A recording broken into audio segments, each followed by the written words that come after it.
आता जवळा गटामध्ये जिल्हा परिषद आणि पंचायत समिती ही जी निवडणुका चालू आहे त्या अनुषंगाने शेतकरी कामगार पक्ष आणि दीपकआबा साळुंखे पाटील यांची युती आहे.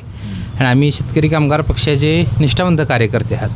जिथे शेतकरी कामगार पक्षाची युती असते त्या ठिकाणी जो उमेदवार असतो युतीचा, तो कुठल्याही पक्षाचा असू द्या, आम्ही तो शेतकरी कामगार पक्षाचा आहे असं समजूनच काम करतो. त्याच्यामध्ये काय गद्दारीचा भेदभावचा काय विषय नाही. आणि दीपकआबाच्या माध्यमातून तालुक्यामध्ये भरपूर कामं झालेली आहेत. आमच्या गावाला आरोग्य केंद्र मिळालेलं आहे. सोलापूर जिल्ह्यात 2 नंबरचं आरोग्य केंद्र मेडसिंगीला झालेलं आहे.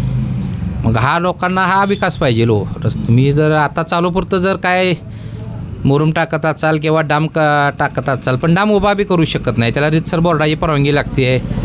त्याला MSCB कोटेशन, त्याचं कायदेशीर प्रोसेस आहे. ते कोणाला उभा करता येत नाही, तारा ओढता येत नाही, काही करता येत नाही. पण आबाची आणि स्वर्गीय गणपतराव देशमुखांनी एकजुटीने या तालुक्याच्या विकासासाठी भरपूर योगदान दिलेलं आहे. आणि हे कार्य न विसरण्यासारखं आहे. म्हणजे आता जे कोण विरोधक आहे ते आता ज्या 10-15 दिवसातच यायला लागलेत गावात, ते बी उमेदवारी अर्ज भरला म्हणून. मागच्या 5 वर्षात जवळा गट ओपन खोलाच होता ना. 5 वर्षापूर्वी तुम्हीच तेव्हा शेतकऱ्याच्या अडचणी, कोणाला DP पाहिजे, कोणाला रस्ता पाहिजे, त्या संदर्भात तुम्ही बैठका घ्यायला पाहिजे होत्या. तुम्ही अर्ज भरल्यानंतर तुमची कामं चालू झाली. बिगर अर्ज भरता तुम्हाला 5 वर्ष कोणी अडवलं होतं? तेव्हा तुम्हाला जर जनतेची क्यू आहे किंवा आपुलकी आहे त्या टायमालाच करायचं होतं ना काम. पण आता ते चालू इलेक्शनला हा देखावा आहे आणि हे काय टिकणार नाही. ह्या जवळा गटामध्ये यशराजे साळुंखे पाटील आणि आमच्या गावातले उमेदवार डॉक्टर सुदर्शन इंगोले यांच्या सौभाग्यवती पूनमताई आहेत.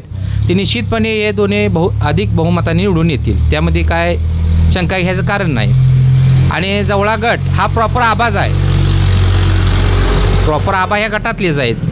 त्याच्यामुळे आबाज एक जवळ्या गटामध्ये चांगलं काम आहे. आणि आबांचं ह्या तालुक्यावर जनतेवर भरपूर प्रेम आहे. आणि आबांनी तशी कामं केलेली आहेत की आबा काही नौका उमेदवार नाही. आजच मी आलो लगेच मला 4 टॉले मुरुमन हे टाकून देऊन कामं करतो. 40-50 वर्षाला आबा आहेत राजकारणात. आणि आबाकडे सत्ता नसली तरी आता सुद्धा आबाकडे गेलं तर एका फोनवर कुठलंही काम असू द्या, सत्ता असते अशातलाच भाग नाही. आता जर गेलं तर आबा मंत्रालयात फोन करू शकतात. एवढी धमक आहे आबाच्यात. आता जर गेलं ना आबापाशी एखाद्या मंत्रालयात काम असेल तर आबा इथनं फोन लावू शकतात मंत्रालयात. म्हणजे सत्तेपाशीच असल्यानंतर काम होतं अशातला भाग नाही ना. आता हे विरोधी पक्ष जिल्हा परिषदेला निवडून काय करणार? आपल्याला शेतीच्या पाण्याच्या संदर्भ आहे. ते सोलापूर जिल्ह्यातनं पाणी सोडता येतं. जिल्हा परिषदेमध्ये विरोधी पक्षाचा उमेदवार निवडून गेला, तिथनं पाण्याची सोय आहे. आपल्याला ते विधानसभेतच मुद्दा मांडावा लागणार आहेत. आणि विधानसभेत मुद्दा मांडायसारखा माणूस आपल्याकडे बाबासाहेब देशमुख आहे, दीपकआबा यांचं वजन आहे. ज्याचं दिल्लीत महाराष्ट्रात वजन आहे अशा नेत्याच्या पाठीशी तुम्ही उभं राहा असं मी तालुक्यातील जनतेला आणि जवळा गटातल्या मतदाराला आव्हान करतो ना. आपली कामं व्हायची असेल तर सोलापूर जिल्ह्यात कोण कामं करणार आहे? तुमचं वर वजन पाहिजे. तर तुम्ही स्थानिक इथं पंचायत समितीला, जिल्हा परिषदला काय करू शकणार? तुम्ही शेतीच्या संदर्भात आहे प्रश्न आहेत, आरोग्याचे आहेत, पाण्याचा आहेत, मोठा एखादा योजना MIDC कामं करायची ती काय जिल्हा परिषद MIDC निधी मंजूर करू शकत नाही ना. त्यासाठी कुठं तर सहकार खातं एखादा मंत्री किंवा अर्थ खात्यातला एखादा मंत्री असेल किंवा एखाद्या नदीवर पूल टाकायचा असेल तर ही कामं होऊ शकत नाहीत ना. यासाठी वजनदार माणसं लागतील.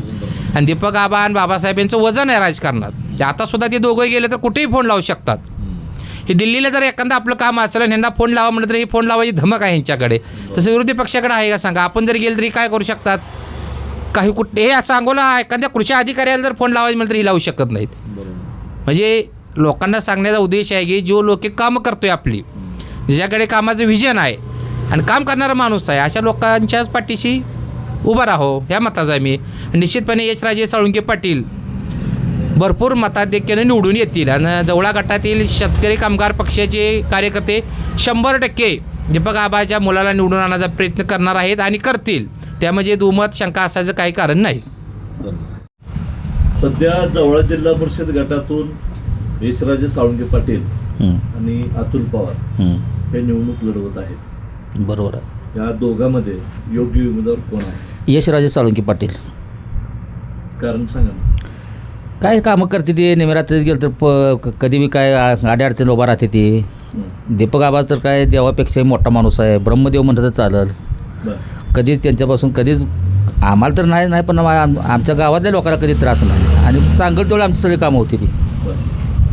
आता अतुल पवारने गेल्या महिन्याभरापासून काम ठीक आहे, गेल्या महिन्यापासून केले. मागल्या 5 वर्षात एकदा तर अतुल पवार गावात हो का कधीतरी यायचं काय तर करायचं. आम्हाला कायम आबापाशी जावं लागते. आम्ही निम्या रात्रीच म्हणलं तरी जातो. मी अजून अतुल पवारला मेडिसिन जाऊन अजून मी बघितलं पण नाही. बरं.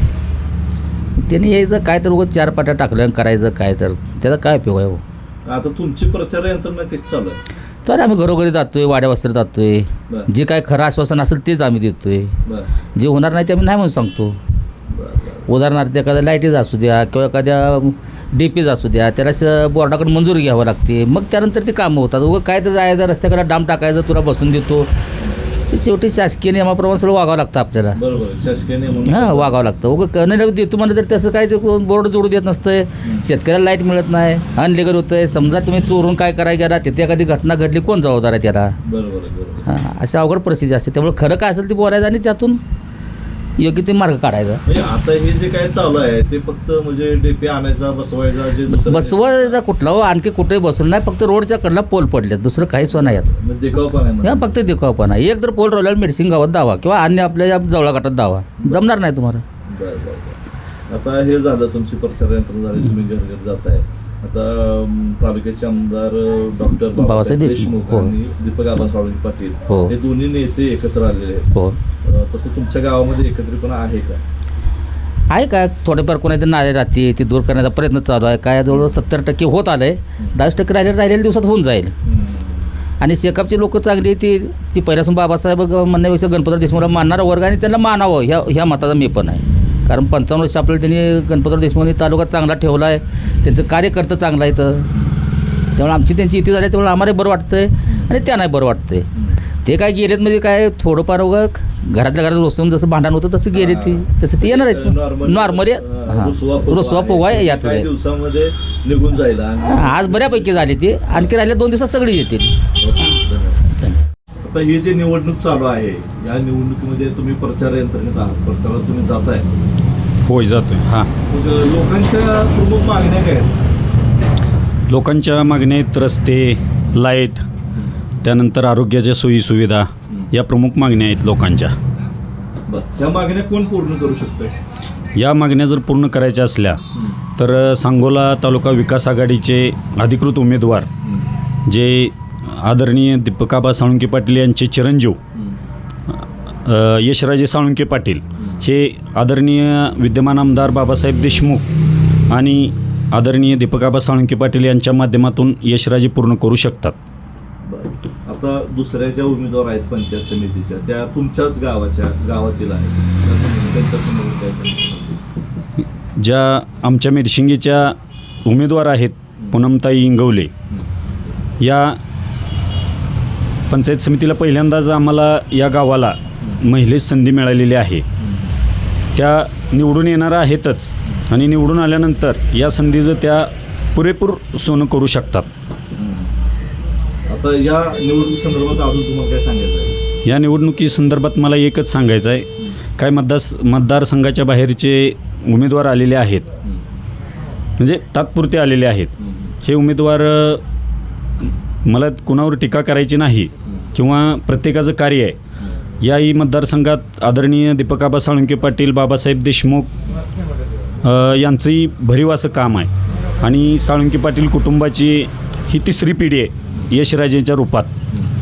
आदरणीय काकासाहेब साळुंके पाटील हे माझे आमदार होते आणि दीपकाबा साळुंके पाटील जे आहेत ते सदैव 18-18 तास दररोज काम करतात.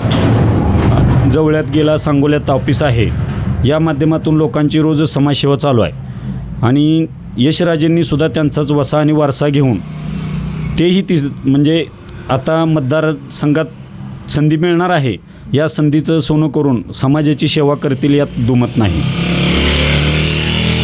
निवडणूक आहे, निवडणूक आता सध्या चालू आहे, त्याची प्रचार यंत्रणा चालू आहे. तुम्ही ज्यावेळी लोकांच्या समोर जाता, लोकांच्या समोर गेल्यानंतर लोकांच्या प्रतिक्रिया काय असतात आबाबद्दल, यशराजेबद्दल आणि तुमच्या गावातील ज्या इंगोले मॅडम उभा आहे यांच्याबद्दल प्रतिक्रिया कशा असतात, प्रतिसाद कसा मिळतो? नाही, आम्हाला या दोन्ही हे सांगोला तालुका विकास आघाडीचे दोन्ही अधिकृत उमेदवार आहेत यांच्याविषयी प्रतिसाद चांगला आहे, उत्तम आहे. आणि अगोदर जे मालाताई जिल्हा परिषदे अध्यक्ष होत्या त्यावेळी आमच्या गावासाठी त्यांनी प्राथमिक आरोग्य केंद्र दिलेलं आहे. दीपकाबांनी रस्त्याचे प्रश्न असतील, इतर काही सार्वजनिक प्रश्न आहेत यामध्ये लक्ष घालून ते सोडवलेले आहेत. विद्यमान आमदार बाबासाहेब देशमुख यांचे तर रोजच काम चालू आहे. मला एक खात्री आहे, मतदारसंघाचा जर शाश्वत विकास जर हवा असेल तर मतदारांनी चांगल्या प्रकारे भरभरून मतदान द्यावं आणि मतदारसंघाचा शाश्वत विकास यशराजे निश्चितपणे करतील.